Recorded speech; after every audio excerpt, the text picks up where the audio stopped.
Alright, hi everybody, how are you? My name is Forever Olly, and this is my first video that I'm ever doing. And the reason I'm doing this video is because I feel passionate about one of my favorite things in the whole world, and that is dancehall music.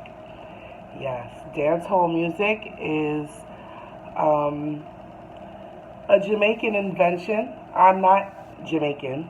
Let's get that out the way first. I am born and raised in Brooklyn, New York. A very um, big melting pot of a cultural mix, well known around the world, the home of Biggie Smalls. I come from a Caribbean family. My mom is born in Barbados. Um, Growing up, my main music that I listened to was soca music, which is kind of my first love. But when it comes down to my opinions and my likes and dislikes and my real passion when it comes to how I feel, that would be dancehall music. Soca music is more, fun. So not so much the bravado and the kind of clash culture that dancehall comes from. Um, yeah, so I'm from Brooklyn, New York. Brooklyn is an amazing place. Um, so growing up, I was immersed in Caribbean culture, food, church, everything Caribbean. I grew up in a Caribbean neighborhood with people from all over Trinidad, Guyana, Jamaica, everywhere. So um, I would say most of my opinions and my likes and dislikes would be centered around a Caribbean viewpoint. But I am also very American. I will say that. Um, there's some aspects of um, West Indian culture that, I stick out like a sore thumb. And so, anyway, back to dancehall. Yeah, so growing up, I listened to Caribbean music, and I was introduced very early to the greats. My aunt was a hairstylist, and she threw a lot of parties and stuff like that. So we were always around music. So very early on, I fell in love with, of course, Bounty Killer. He's the king. He's the god for all of this. He's the ground god, the general, all of that.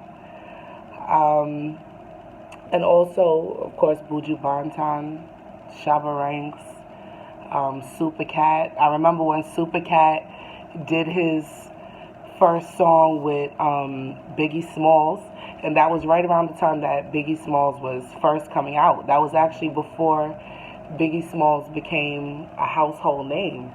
He had made a song with Super Cat, Dundada, and I remember that video very clearly. I was only like 4 or 5, but it made an impact. And in my early years, that was really the first golden age of dancehall. So I was a kid during that time. I just turned 30 not too long ago. So, this is like 92, 93. Dancehall was really starting to get big around the globe. So banging on from speakers in homes, cars, everywhere. I remember when Bounty Killer did his Fuji's collaboration. And for a kid growing up in a Caribbean household, that was big. Like, to see it on TV, this is like your backyard party music, your basement party music. So to see it getting big and going on, the big stage with, well-known rap artists and stuff like that, it was very, very exciting. And the dancing, doing the BOGO, the pepper seed. I was a little bad kid, so I was doing all of that, whining, brucking out, you know, I was doing all of that. But yeah, typical first generation growing up life. Um, and music was a big part of it. Food was a big part of it. All of that was a big part of it. So, the years go by and, you start to grow up and you start to become more aware of, you start becoming more conscious of lyrics and understanding where they're stemming from and the societal issues that causes people to write their lyrics. And from an early age, I started to like to write. So I always picked up on lyrics, clever lyrics, funny lyrics, gun lyrics. So when my teenage years came, that is when the second golden age of dancehall came out. Like 2005, 2006, around then. And that was the famous years of the Gully versus Gaza war. When I tell you that was a real actual war, like World War I, World War II, I don't know about y'all, but I say Gully to death. I say Alliance to death. It's Grown God forever. It's dancehall. It's yeah. I don't. Mm-mm. And it was really funny because in my age group, everybody was Gaza, Gaza, Gaza. From an early age, I never was on I was never on that side. It never appealed to me, the nastiness. But anyway, so yes, the second golden age started, and of course it started out with rhythms from Stephen the Genius. And I'm going to do a video about him because I think his work really gets overshadowed when his production work, like the Advocate rhythm, After Dark rhythm, those rhythms really introduced the new era of dancehall. A lot more electric guitars, a lot of rock influence, a lot of heavy metal influence, some hip hop influence, really changed the whole game. It changed the sound. So most of what you hear now is just like a cheap copy of Steven's production style. So I think that he doesn't really get enough shine as to how big of a role he played in that second golden age. And it really was the second golden age from 2006 to 2010. So I was a teenager during those years, young adult during those years. I started college during that time too. And I just think that now, compared to what we had then, is a far cry. It's trash. To me, it's trash. As a person outside of Jamaican culture that is a dancehall fan, it's very difficult to understand the correlation that this music out now has with the dancehall that I knew growing up. Everything sounds the same. Lyrics have taken a really bad hit. It's really, really bad. Nobody sings about anything intelligent anymore. Nobody's clever anymore. And I could tell you where all of that stemmed from. I could tell you where all of that started from. I'm going to do a video on that, and I know that a lot of people are not going to like what I have to say, but I think that it has a lot to do with what was introduced into the dancehall during the cartel era.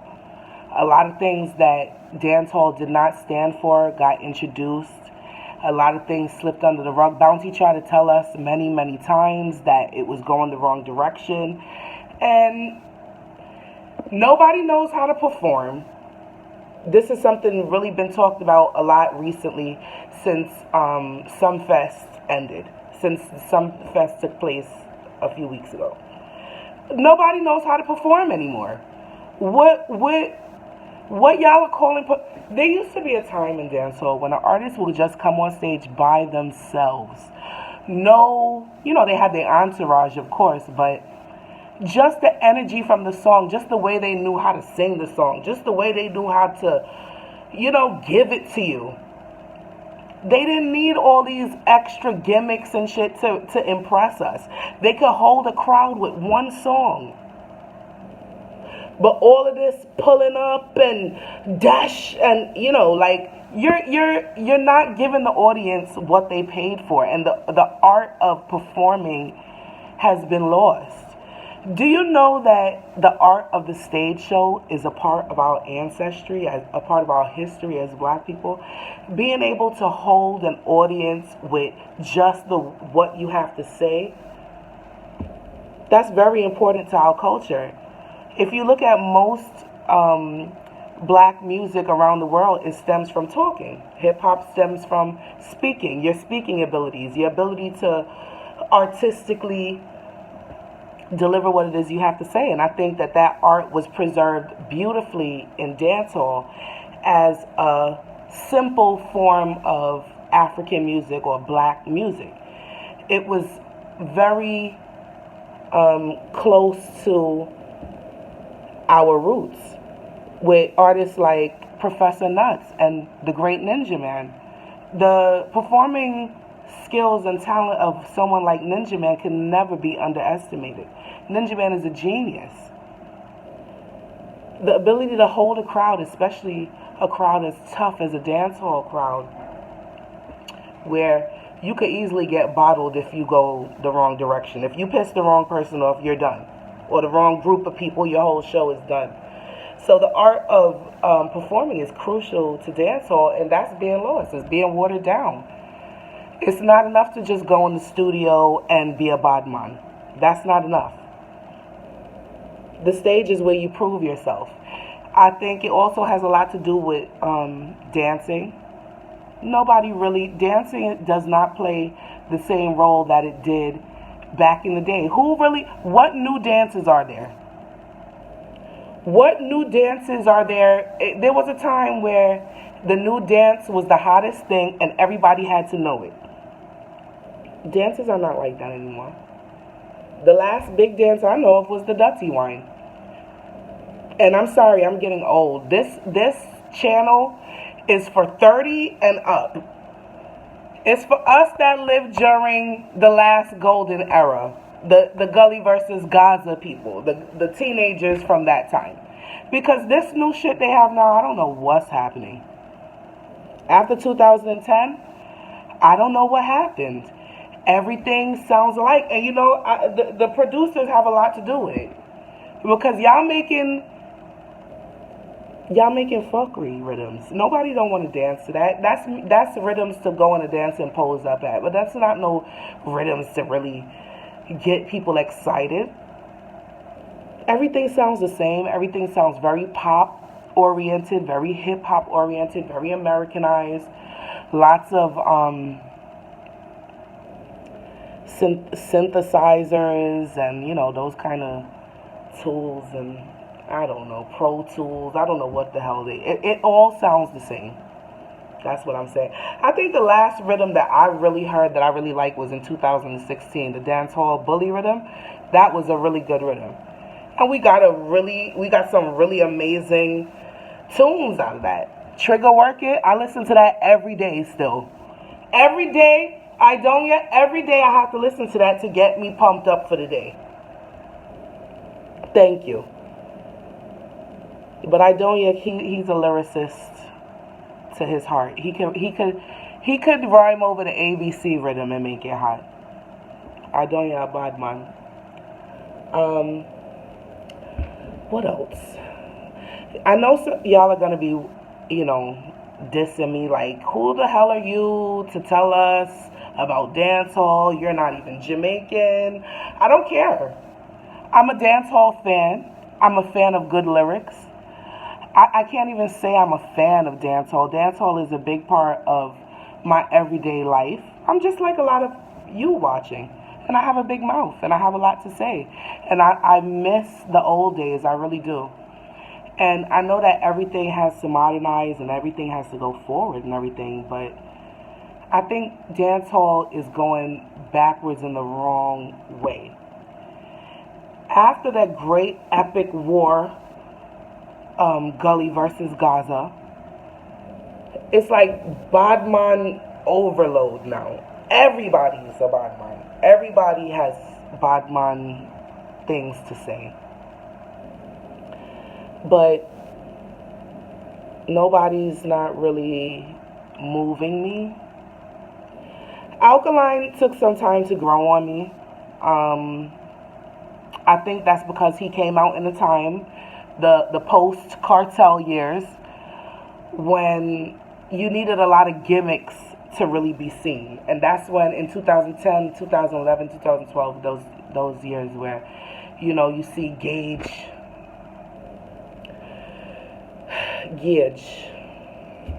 Wow.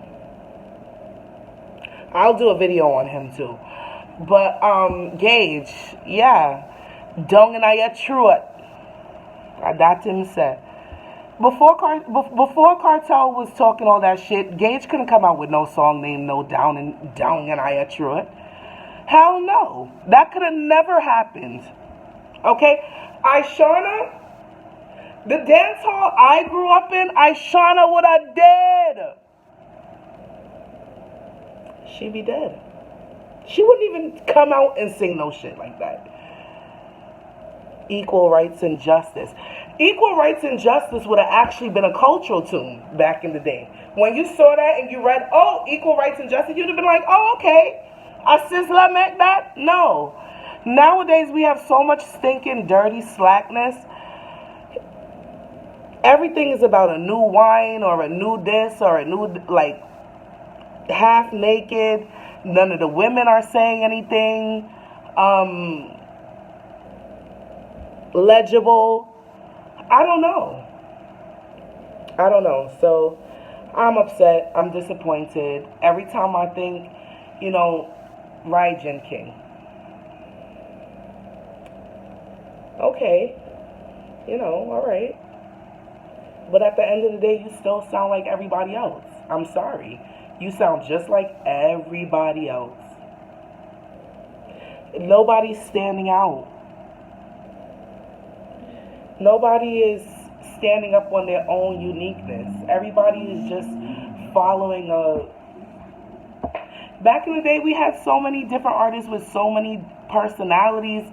It was crazy. Like, every Sizzler, Elephant Man with his crazy ass. Big up yourself, Elephant Man. We love you. We love you. Love you in New York. You know that. Of course, Bounty the King. Even Beanie. I'm not a Beanie Man fan, but Beanie Man is a king of performing. You can never take that from him. Nobody doesn't know how to perform anymore. Nobody wows me. And I know a lot of y'all feel the same way. I know a lot of you feel the same way.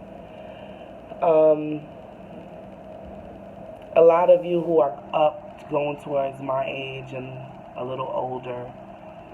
This is just, you have a little tunes that come out and you like, yeah, I could get with that, but it's just not the same feel that it once was.